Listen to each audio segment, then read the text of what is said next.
Welcome to our tutorial on Telnyx.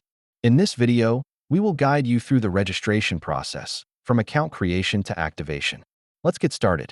First, let's create your Telnyx account. Head over to the Telnyx website and click on Sign Up to initiate the registration process. After registering, you'll need to verify your account. This step is crucial for security and can be done through email or SMS.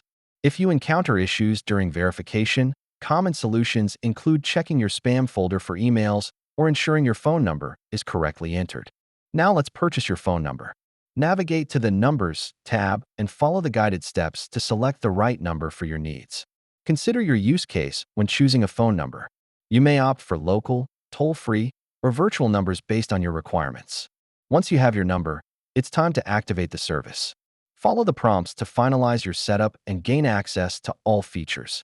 After activation, explore additional features like call forwarding, voicemail, and more to maximize your experience with Telnyx.